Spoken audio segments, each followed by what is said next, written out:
action here from GP Indianapolis.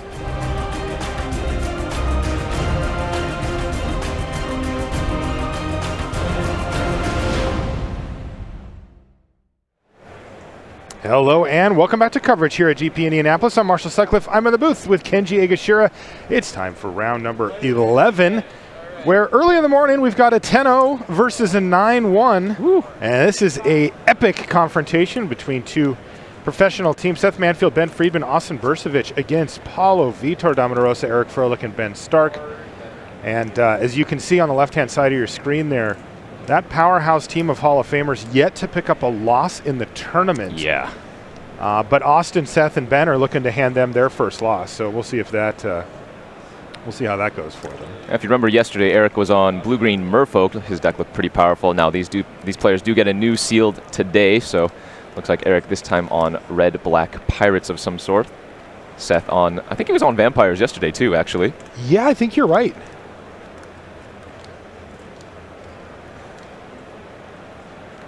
Pretty even starts for both these players. Yeah. 2 drop, 2 drop, 3 drop. That's right. Although I kind of like Seth's side a little bit more at this point, thanks to the Martyr of Dusk being able to interact freely in combat and still generate value. He has a little extra value there. If that creature trades off and does trade off with either of those, it's going to leave that 1/1 lifelinker. And lifelink creatures are so phenomenal in this format, Marshall. They really are, man. They have just shown such metal. You know, cards like Frilled Deathspitter there and small creatures that can't get through like the Direfleet Hoarder there after you play those have been so important.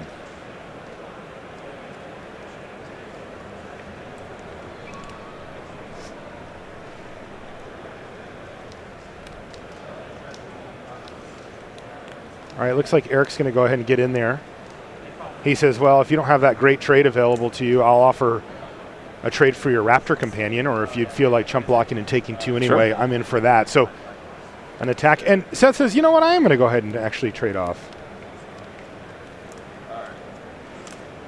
And that's exactly what happened. So Seth's going to drop down to 17.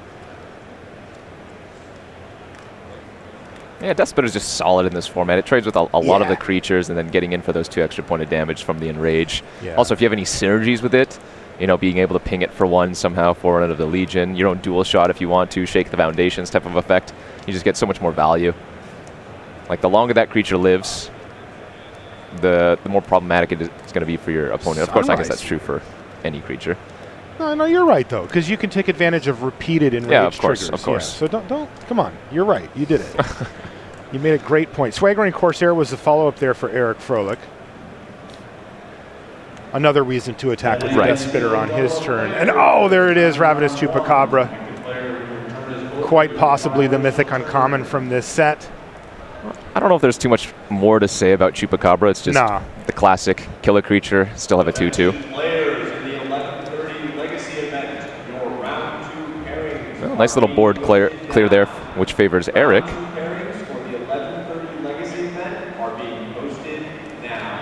Queen's Commission. All right. I think that card got a lot more value with the addition of Rivals, just like Call to the Feast. Those cards were already good before, but now you have such things as Legion Lieutenant to really amp up your board. Also, Forerunner of the Legion is also another reason why having multiple token producers can really just ramp you up. Headstrong Brute there for Froehlich is his follow-up. That'll provide a nice little source of offense going forward, but for now he's going to sit back, not wanting to tussle with those vampires.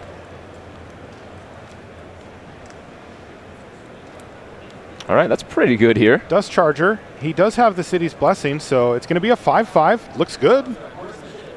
It's bigger than anything else going on, and you know, all those 1/1 vampires really make Menace look not nearly as good as it normally does. So a great spot here for Seth Manfield. Yeah, for sure.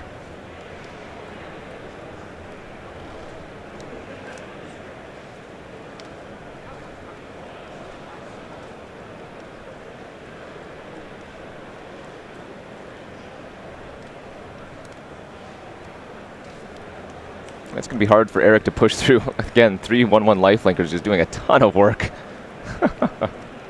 Yeah, we've really hit a bit of a stall here, right? I mean, not to mention the 5/5, of course, but... Right.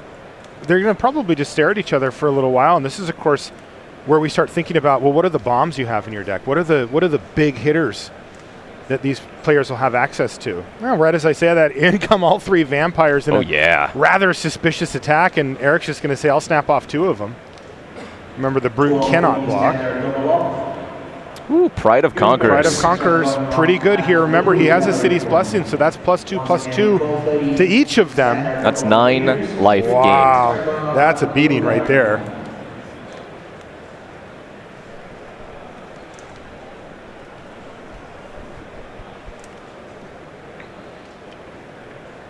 You can see Pride of Conquerors there.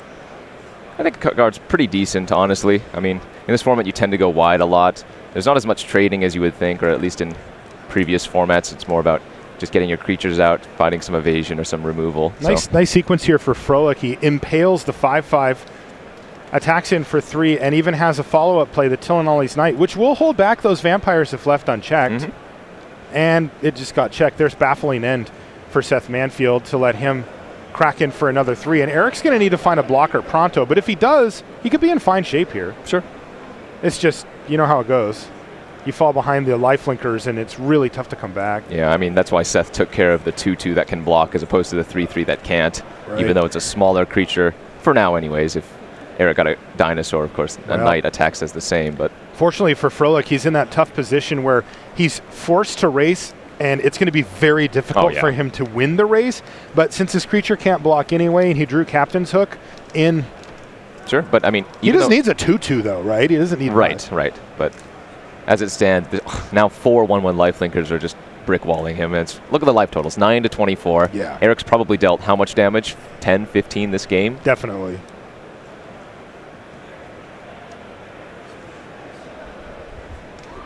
You know what card he needs, Kenji?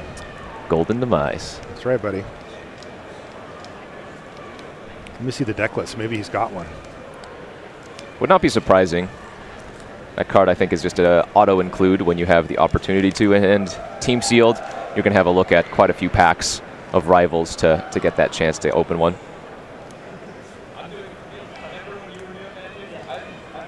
It looks like a secondary Impale here. All right, so... He doesn't have it. Apparently not. Yeah, Moment of Craving and Impale. He does have 4 Impale, which does not match up well against what's happening here from Seth Manfield. I mean, sure, you still will find targets for it, but Seth going wide, as we say. Look at this. All of Seth's creatures are just gaining life, draining life, stealing life.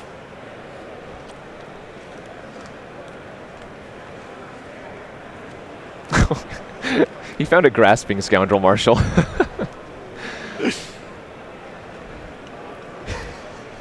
Trade. Not exactly the card you want to see. Trades it off. Oh, no. And he's going to have to scoop him up. Just no blocks. Basically, the idea there was that Eric was meant to be the aggressor, right? Yep. He built his deck to be that way. Fell way behind in the damage race. Wasn't able to race, and that was it. So that game's going to go to Seth Manfield. One of the good on that side. We're going to jump down to Ben Friedman versus Ben Stark. Ben mirror match here. And it looks like Friedman's kind of doing work here. He's got Raging Regisaur going. I see Ben Stark has followed the same path that he did yesterday of blue-white hexproof auras. He's playing Boggles again. Yeah. We saw this yesterday. He had the Soul to Rapids and Squire's Devotion. Yeah, he sure did. Ben was also playing a couple of copies of Slippery Scoundrel in his deck yesterday. Let's see if he has any of those this time. Looks like he's been missing some land drops here. I mean, yeah, he is a little behind on lands. He has 1 Slippery Scoundrel in this deck. All right. Oh boy, he's playing 2 Sworn Guardian, Kenji. 1 3 for 2. Sometimes you need a Lumen Grid Warden. Yeah, but you hope in Team Sealed to not have to play cards of that quality, definitely. Right? Well, I should say also in Draft and regular Sealed. But in Team Sealed particularly, you know, this is... People don't recognize it when they come. This is the most powerful limited you'll see. Yep. Like outside of, like, box sealed. Have you ever done one of those, Kenji? I have. I have too. I'll say it's enjoyable.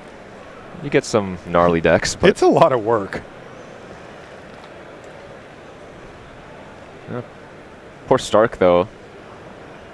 He is racing in the air quite nicely. Of course, that 8-point life swing from the 4/3 lifelinker, but Yeah, I don't know how Ben Friedman's going to get around that. Well, he has 11 points of trample. Okay, 11 points of trample. That's how you combat that. But Ben has, what does he have for blockers? 7 toughness plus 1 lifelinker as well. This is close. It is, but one bounce spell, 1 removal spell from Stark, and I think he'd lock this thing up. Sure, but on that same token, go ahead, you can finish. No, I was just going to say, yeah, if Ben Friedman has 1 removal spell, then it goes the other way. Like, Stark does have a 2-turn clock in the air, but even a triple block on the Dread, or not even the Dreadmaw, the Swordtooth wouldn't kill it. Stark only has 4 power untapped. All right, ship him in. So Friedman says, well, you don't have great blocks. I'm just going to send him.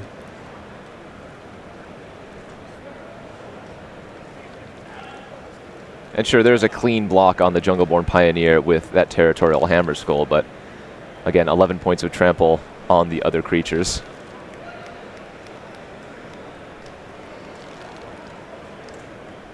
All right, so Ben's thinking here, how can he save the most life while potentially saving the most creatures? Now, if Friedman has nothing, maybe a double block on the Raging Swordtooth with both of his 3 toughness creatures would soak up all of that damage there, but then he's still potentially taking quite a bit from the other creatures. Yeah, right now he's going to take 8, go to 1. Okay, so he's not going to lose his 1/1 lifelinker. Oh, this is about as close as they get here.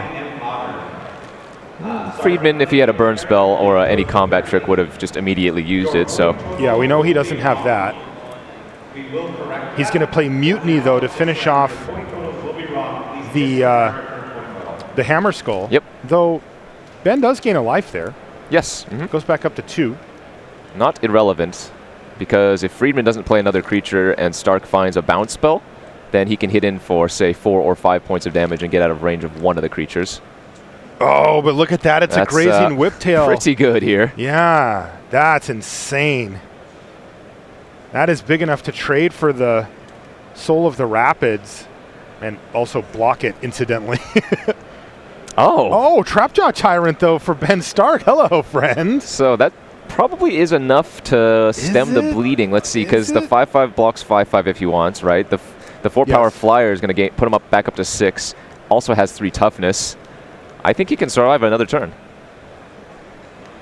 What's his game plan going forward, though? He really needs to get rid of that whiptail and stabilize the board if he's going to keep attacking in the air. The Trapjaw has stabilized him for now, and it does look like, remember, he's been missing land, so he probably has a good number of spells in his hand still.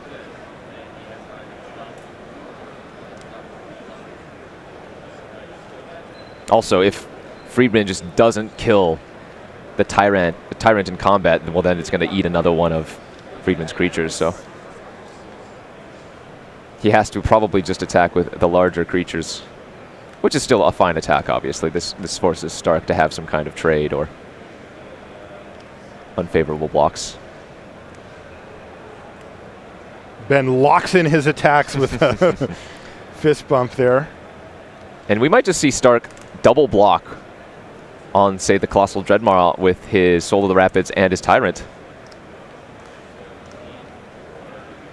Yeah, I think that's exactly what he's doing. So Friedman only gets to choose one of the creatures to kill. If he kills the Soul of the Rapids, well, then the Tyrant doesn't necessarily have to take any more damage, of course, but it'll still be on the battlefield. Right. And if he kills the Tyrant, then he's still left with the Soul of the Rapids on the battlefield. Yeah, so sweet block there from Ben. He knew what was happening.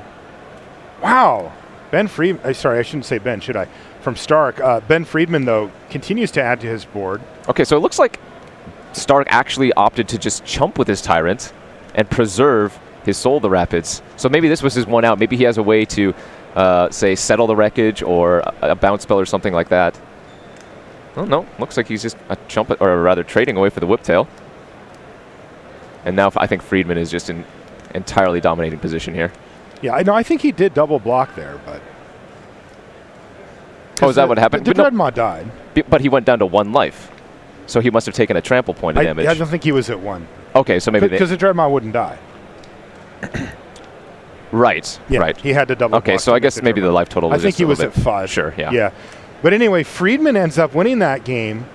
And that actually gives game ones across the board to Bursavich, Manfield, and Friedman. Whew. They're looking to try to knock a win here on on the Hall of Famers Look team. what Austin's doing over here. Oh, it's our boy Sailor Amines. He has 6 treasures, I believe. He's collecting treasure. Well, now Paulo has a nice play here, though. The Crested Herd Caller is going to add 2 3-3s. Yeah, we were mentioning it yesterday, but the other Kenji Samura, was posting some Sailor of Means deck lists he was posting online. Just some 4-color nonsense with like 5 or 6 Sailor of Means. Because remember, you can get Sailor of Means in both the Rivals pack and the Ixalan pack.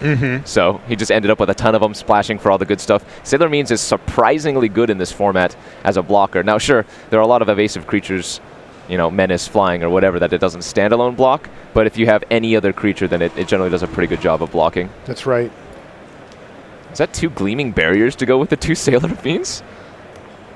Is he just walling up 16 toughness and 2 power? He's on full shields up mode here. I don't know what the end game looks like for Austin, but I'm going to look right now. Yeah. Let's see. A Dinosaur Hunter. Oh, he's got a Golden Demise. Okay, well, that doesn't do anything. Bonus Hunger can be good. Bonus Hunger would be sweet. All right, so it looks like he's got 3 copies of Soul of the Rapids in the main here, as well as a Spire Winder and Kumena's Awakening. So he's actually going for this deck. Like, he's trying to win in the air by clogging up the ground, and now he's got the triple barrier. But Itali Primal Storm just hit the battlefield for PVDDR. Austin Bursavich better have an answer for Itali, or this thing gets out of hand quickly. Well, there's one of the win cuts you were talking about, but yeah, like, the defenders are just not good versus a creature that has 4 or more power. He doesn't have enough power. Yeah. Well, that, and it's going to steal the top card of both players' libraries. No, I'm saying Austin doesn't have enough power to kill Itali. Oh, yeah, that's what I'm saying, yeah. Like, he only has 5 power on the board. He's got 6 creatures. Well, sure, I'm just saying if, like, all of those were, say, Wall of Denials, it still wouldn't be great versus Itali. True. My only point, Kenji, he's screwed. Forerunner. He hit Forerunner? Forerunner of the Empire. I didn't see what he hit off of Austin, but... So you have to cast them immediately. Yeah, cast them for free right now. Looks like he did hit something off Austin. No, Sailor Means again. Another Sailor. He needed that. That was the 6 power. Yeah. Oh, boy. Oh, go get a Burning Sun's avatar? Put that on top of my library? Oh, man. Well, he only has 1 red. No, he'll have 2 red sources now with the treasure, but he only has 1 mountain currently. Yeah. I mean, he's still going to get it. Why not? Well, why not? Because you can't cast it. What do you mean, why not? I mean, but it's so powerful. You want an uncastable card on top of your library? It's just so powerful, and you're 1 mountain away from casting it, that maybe putting it on top is not that bad. He still has... Oh, he does have a mountain in hand, but like, I think I would assume he did if I saw him do that, and I was Austin Bursavich. Well, Austin's going to have to start cashing in walls here just to maintain his life total. Yeah. Oh, it's so disgusting. Yeah, so 5 4 toughness creatures blocking 5 3-power creatures. And that does show you why Sailor Means is a good blocker, right? Yeah, it's just Itali's a bit of an issue here. Wow. But look, wait, what did he put? A follow-up dinosaur triggers the Forerunner of the Empire, killing all of the 4 toughness creatures that blocked all of the 3-power creatures. Paulo, easy on the guy. You're going to ruin his career. You keep playing like this. Holy moly. And somehow Austin still has more treasure and nothing to spend it on. Oh, by the way, I'll gain 2 life because my Ravenous Daggertooth triggers from the Enrage as well. Oh, that's some Hall of Fame play right there. Back up to 20. I think we're done here. Yeah. Oh, my God. That was disgusting. Paulo Wiener Rosa just wreaking havoc with Austin Bursavich. I mean, there wasn't much Austin could do there, right? He was basically forced to block all of the 3-power creatures with his 4 toughness creatures. But well, he could have built a deck that didn't have that many. Sure. I mean, Paulo hitting Forerunner of the Empire off of Itali was... You mean he played a good card and hit a good card with it versus playing a bunch of 0-4 Look, walls? I'm just saying. Look, you gotta place blame where the blame is. These decisions are made during deck building, Kenji. It compounded. They affect the game. It compounded itself. You don't get to say, oh, he ran bad because he drew 3 walls. He put them in his deck. Oh, my God, that was gross. Back to Eric Froehlich and Seth He got to Manfield. still had all these, the Burning Suns avatar on top of his library. Oh, by the way, this was on top. Yeah, just wanted to remind you. Unbelievable. Exultant Sky Marcher there for Manfield. How's this one looking, Kenji? This one's much better for Froehlich, huh? Yeah, it is much better. It looks like Seth had the early lead and probably gained some amount of life. But Eric stabilized, dealt with most of Seth's relevant creatures, and then, 5/5 Trampler. I see 2 Impales in the graveyard for Eric, as well as a couple of Death Spitters, so he probably just aggressively traded those off and killed the bigger stuff with the Impales. But sometimes it does come down to, last dinosaur standing, and if yours happens to be charging Monster Story, I like your chances. Yeah, for sure. I mean, I think that's Illuminous Bonds on Eric's other Chupacabra. Yep, you're right. So it looks like the board probably stalled out for a little bit with the Chupacabra maybe being the only relevant creature, and then Seth was just like, okay, well, maybe I need to use this. Yeah, definitely. That's the story that makes the most sense, because playing Luminous Bonds on a 2/2 vanilla isn't exactly what you want to be doing. There's Pride of Conquerors again, but he's using it for much less effect here. I mean, he is knocking Eric down to 4 life. That's 2 more hits in the air. That's true. That's true. He also did kill 2 creatures on the ground, so no, that was really good. Can Eric race with the Dino, or does he have an answer for the Flyer? That's the question. Well, he's going to need a removal spell if he can. Yeah. He has to pass the turn back here, else he's dead in the air. So he needs to find a way to kill this Flyer right now, or Seth Manfield's going to take the first match for his team. Got to kill the Sky Marcher. Skullduggery to gain 1 life. Okay, that is not an answer for it, but it does keep him alive. And a bunch of swamps in hand for Froehlich means that Seth Manfield has won his match. Now he can look to the left and right and say, gentlemen, win a game, please. Yes. If they do, then they're going to win the round. Oh, boy. Chupa Chups did not get the job done. Multiple Impales, multiple Chupacabras. And that is a really bad matchup, I think, for Froehlich. Yeah, and that's why I think one of the reasons Impale has come down a little bit. It's just so bad versus the mass strategies. Of course, you're always happy to have them in your deck, deal with any larger threat, but somebody that's going a little bit wider, producing multiple creatures with any given card, it looks so lackluster. Definitely. You'll see them go a little later and later on the online leagues as well in the drafts. How do you like Ben Stark's creatures over here? I'm digging it, man. I'm kind of picking up what he's putting down right now. I mean, he's got Ben Friedman down to 5. Yeah, he is on the beatdown plan here. I imagine the Territorial Hammer Skull is there's a nice little combo. Threats. Raging Swordtooth. And he's going to also Mutiny. Okay. So kind of stack up some damage there to take down the Hammer Skull. Not super effective, but hey, you spend 1 red mana to kill a Territorial Hammer Skull, you're going to be happy with that. Well, look how bad the Mutiny was versus Ben Stark's deck. All of his creatures had bigger toughness, so he had to wait a turn on that Swordtooth. That could cost him. Yeah, absolutely. But that probably stemmed the bleeding pretty hard here. So how do the attacks look for Ben? Dinosaur, human. Right. So the Diviner actually does a really nice job on those River Darters until it has 3 power. Hello. And remember, the River Darter cannot be blocked by dinosaurs, which... Exactly. That's why I was counting up. Well, Friedman's only good blocker currently. Yeah, so now he's going to have to start chump blocking. Yep. And I don't think you can really just take this. Yeah, Ixali's Diviner chumping makes the most sense here. But wait, there's more. Snubhorn Sentry for Ben Stark. Doesn't look great here, but it actually does combine with the 2 Sailor Means to keep the Raging Swordtooth at bay. Yeah, which is really nice because that's Ben's only good attacker, and since it can't block anyways, well... Friedman's only good attacker. Hello.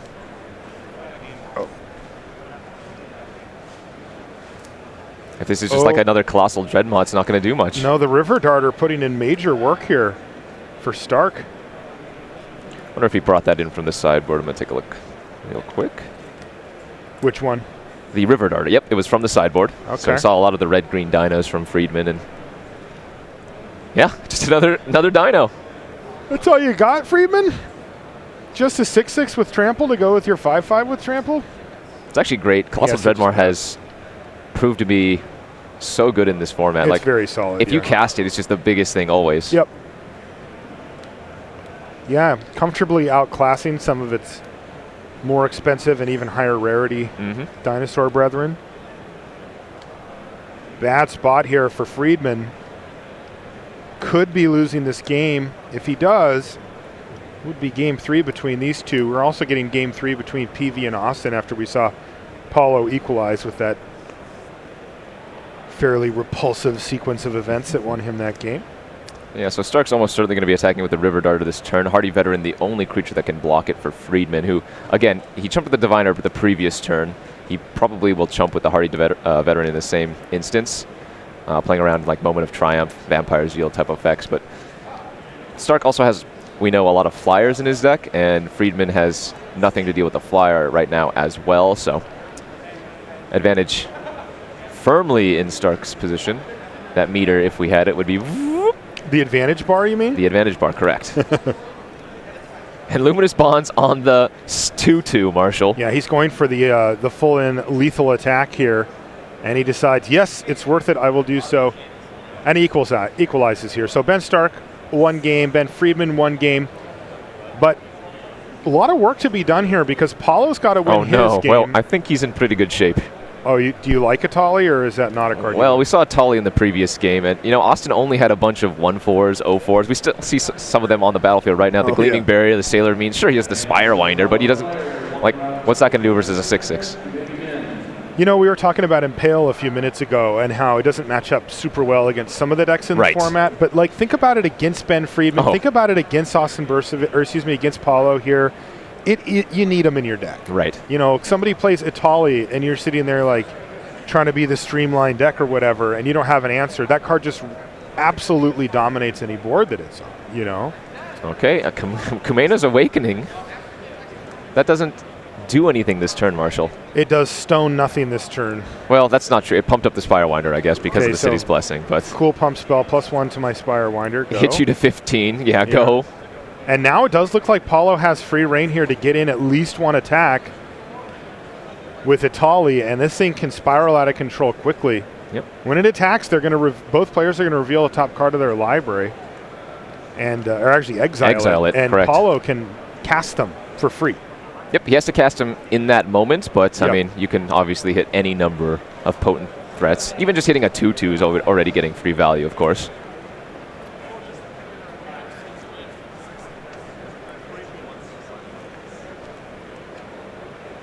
You can see Paulo's hands moving. He's probably talking to Eric. Yep. Ben is still getting ready for his game 3. In fact, we should get that updated against Ben Friedman. So it looks like a Hunt the Week is going to come down first, make one of Paulo's 3/3s a 4/4, which can attack into both the Sailor of Means and the Gleaming Barrier. It also kills the Spire Winder. That it does. Now, he probably won't want to attack with it, though. He'll end up trading it for a Sailor of Means, but still, he clears away the only threat that Austin Bursavich actually had.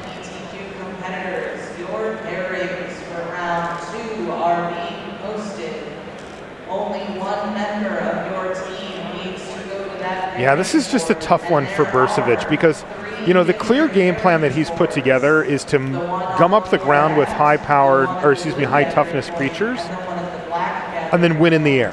Right. I mentioned some of the cards he's playing, like the Spire Winder and Soul of the Rapids. He's got a bunch of those. And that's his game plan. It is not very good against huge green and red creatures. It's pretty bad matchup for him. Exactly. All right, so chumping with the Gleaming Barrier might signify he wants that 6th land. I mean, he already had 6 mana, 7th mana potentially. He already had 1 treasure, but yeah, I'm just not sure what he just needs a hard removal spell for the Atali, but we know if he had it last turn, he would have already cast it. Well, now he's going to start drawing 2 cards a turn, though, and this is kind of a classic race because we've got Kumena's Awakening with the City's Blessing. That means that Austin gets to draw an extra card at the beginning of his upkeep, and it's going to give him a good shot to find an answer for Atali. Also could explain why he started chump blocking. He just wants to keep his life total as absolutely high as possible to give himself as many turns of drawing 2 extra cards. The problem is Paulo's effectively drawing 3+ cards a turn, with the Atali itself. Yeah, so he does need to find it quickly.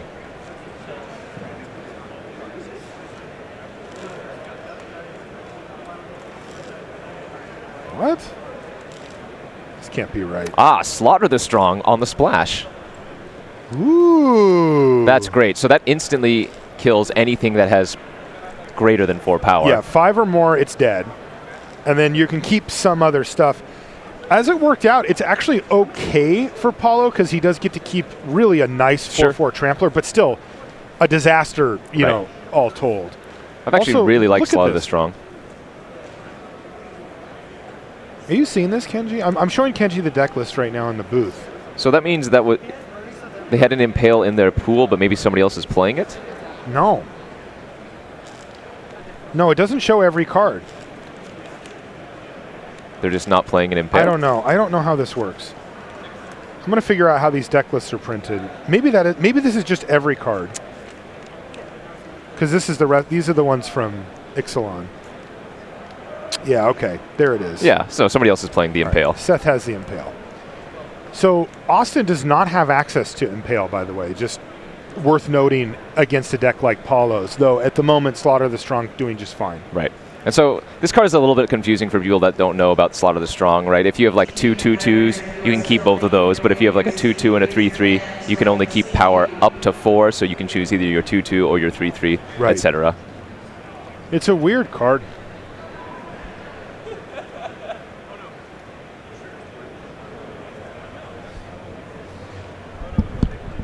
All right. I mean, Austin has stabilized to some extent, and now drawing 2 cards a turn. I mean, I think he's in pretty good shape, right? The big question we had was, can he deal with Atali and soon? And the answer was, yeah. Yep. And now he just gets to draw 2 cards a turn, and I don't see how Paulo's going to be able to keep up with that, given that Austin is at 22 life. I think right now, that team's a heavy favorite to knock off Paulo, Eric, and Ben and give them their first loss of the tournament. Forerunner of the Legion, or rather Empire, did resolve last turn, though, so I'm assuming he got the Burning Sun's avatar then? Yeah, that would make the most sense. Okay.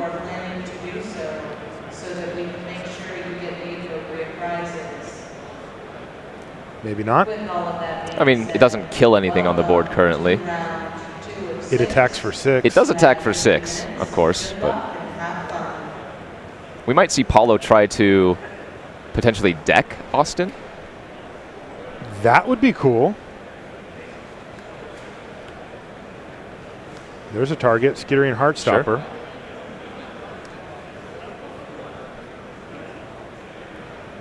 Oh boy. Chat says that PV has Polyraptor in his hand. That is now castable. Well, Marshall, he's Polyraptor with a Forerunner of the Empire? Yeah, I just... Like, does he really? Here, wait, hold on, I'm going to look it up. Why wouldn't he just cast it? If that's the... Well, Polyraptor's 8 mana. Does he not have enough? He had 7. Now he has only this had Knight of the 7. Stampede. I thought he had a treasure somewhere. Oh, my. So... Green. You can see the card on your screen there. He does have Polyraptor. It's in his sideboard, but this is game 3, so it absolutely could have come in. So whenever it's dealt damage, you create a token that's a copy of Polyraptor. Now, in conjunction with Forerunner of the Empire, I don't have a PhD in math, but you play the Polyraptor, it triggers the Forerunner. Yeah. You get a token. Yeah. That token triggers the Empire. Yes. Now, remember, you only want to do it up to 2 times a turn because you don't want to kill your own Forerunner. But I don't think you have a choice, right? No, it's a May. Forerunners a May? Forerunners a May. Oh my God! So you can do this every turn that you can ping. So you can do it 3 times. Well, so he might just let the Forerunner of the Empire die and get an absurd amount of Polyraptors. I mean, he doesn't necessarily need to keep the Forerunner. It's just good to have. And by the way, that's actually what he searched up with the with the Forerunner. It wasn't the Burning Sun's avatar, so which obviously makes sense. Oh my God! Is he going to do it? So here we go. So. Now remember, it's also going to wipe most of Austin's board if he does this enough times. Oh, he's doing it! So we'll see how many triggers he wants to resolve here. Combo assembled! I got Matt Nass standing right next to me. I'm going to need him to explain how this works. Matt, how many does he get? He said 7 of them. Okay. Before the Forerunner dies. Look at him go! This is unreal. This is the dream scenario that everybody talked about when the set first came out. They're like, hey, did you know if you have Polyraptor and Forerunner of the Empire, you can do this? This is unbelievable. And yeah, so 7 tokens and the original. So yeah, it only dealt 3 damage to everything, so it didn't deal with the Sailor of Means. Oh my god. No, because it should have done 4, right? Because they continuously... Holy, I have never seen that yet. That is unreal. In any case, I guess with 7 Raptors, you have enough, yeah. Dude, Austin Bursavich needs another Slaughter the Strong. Well, didn't you say he had Vona's Hunger? Oh, okay, maybe not. I mean, I guess Vona's Hunger wouldn't even matter anyways. Holy smokes, Paulo is so far behind that game. Combos off with Polyraptor. Thank God for Matt Nass. He's standing here explaining exactly how it works. All right, well, you play the first Polyraptor. It triggers. You get another. Oh, and it looks like Ben Stark won his match against Ben Friedman.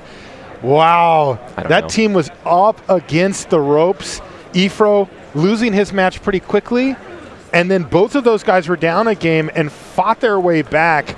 And they actually ended up winning the match. So the Team Hall of Fame guys are still undefeated. But boy, did they make it exciting for us. That was no joke. That was awesome. It was awesome. I loved it. Wow. Polyraptor? I didn't actually think we were gonna see that happen, but I mean, if you have Forerunner and the Polyraptor, tutor it up. Just tutor up, Marshall. All you need is Matt Nass standing right next to you to be able to tell you exactly what you get off of it. That was ridiculous. I did not think we were going to see that. You know why? Polyraptor's not so good, no. right? It makes a lot of sense to bring it in, and we will be able to talk to Paulo, in fact, in just a minute about it. But for now, you know, we're going to have to just speculate. I don't think he had it in the main deck, though. I looked at the list, and it is a really tough card to cast. You kind of have to be committed to it. But look, if you're trying to play the attrition game, and this was exactly what I was. Remember, he effectively had his board swept that game. Yep. You know, he was looking great. He had a Tali on the battlefield, and it kind of looked like it was over if Austin couldn't find an answer in maybe 1 or 2 turns. But he did. He found it the next turn thanks to his treasures. And Commander's Awakening. And then it was like, well, now this is just terrible. Yeah. You know, because 2 cards per turn for Austin Bursavich, he should be able to find enough answers and threats to be able to simply overwhelm a green-red deck that's just simply at the mercy of the top of its library. Wasn't that simple, though. Polo Vitor Damarosa puts together the combo. When your threats are 1/4s, Marshall, that's not really... I mean, you're giving your opponent a lot of time still. Even if you're drawing 2 1/4s a turn, they play a 3/3, a 4/4, or whatever. I mean, he has 3 Soul of the Rapids, Kenji. 3 of them in his whole deck. Paulo was at 15 life still or something? You know what I want to know is, like, what the total power of Austin Bursavich's deck was, because it was not, like, versus Paulo's. Probably less than the Polyraptors that were created. Definitely, yeah. So, so anyway, undefeated still, though. Say again. Paulo's ready. All right, well, why don't we have a quick word with Paulo Vitor Damarosa. Paulo, how you doing, buddy? It's Marshall and Kenji in the booth. Man, how did you do that? That was insane. We saw your Polyraptor nonsense at the end. You brought that in out of the sideboard, huh? I did, yeah. I have so many stars in my deck already that I needed it, but Austin's deck is like all removals and walls, so I figured... Yeah, you know, it was interesting because we saw you were way ahead with Italy on the board, but then he was able to answer it with Slaughter the Strong. And then you were in kind of a precarious position because he had that Commander's Awakening going. Yeah, it wasn't looking good for it. It was looking good when he didn't kill Italy, but then next turn did. Yeah, but then you were able to set up the combo. So can you walk us through what happens? I actually got lucky. I had Matt Nass standing next to us in the booth, and I said, hey, what happens here, Matt? And he's like, he gets 7 tokens. That was pretty sweet setup, huh? Yeah, so what happens is you play Polyraptor, you deal 1 damage for everything, so you get another Polyraptor. Then that one comes into play, triggers the Forerunner again, you deal 1 damage for everything, so you get 2 more Polyraptors. Then those 2 come into play, and then with 1 trigger, you're going to deal 1 damage to everything, which means you get 4 more Polyraptors, and then the Forerunner died. So actually, his 1/4 shouldn't have died. It wouldn't have mattered, but we messed up the math. So what ends up happening is, at the end of it, you have 8 Polyraptors, and you deal 3 damage to everything. Would you consider that good, Paulo? Or it's decent. But Polyraptor a little too slow for the main deck for you? Yeah, well, it's a powerful card, but I have a Tali already. I have Burning Sun's Avatar. I have a Dreadmaw. My creatures are big, so I didn't feel like I needed it in my main deck. So yeah, it costs 8. Like 8's a lot. So it's just in my sideboard. Great sideboard trace, though, especially when you have the Forerunner of the Empire. Yeah, I have 2 of those. Oh, you have 2 of them. Wow. Yeah, that makes a lot more sense now. Now, your team, by the way, undefeated still and rocking and rolling. What's that feel like? Oh, it feels great. Yeah. Do you guys have a sense for how your top 4 prospects look from this point out? I mean, I assume we need a draw. I'm not really sure how many people are playing, but I think if we win one more round, we're in for sure, and then maybe we can draw or draw. Like, no one can draw with us right now, so we're going to play and see what happens. But I think if we lose, we can draw the last one, but we're just going to play and see. Okay, awesome. Pretty good spot. Yeah. Paulo, thanks for taking the time. Good luck in the rest of the tournament. Yeah, thank you. Yeah, that's pretty good. 2 Forerunners, that's crazy. I was talking about how good Forerunner is in this format, you know? Having 2 of them to get Burning Sun's Avatar, Itali, even just getting the Colossal Dreadmaw is sometimes good enough while wiping your opponent's board if they don't have mono 04s. I know. It's so funny. You like do 3 to everything, get 7 Polyraptors. He's like, it's fine, I guess. It's decent. It's decent. Right, well, that's going to do it for our live coverage here in round number 11, but we're going to come back with Time Walk right after these messages.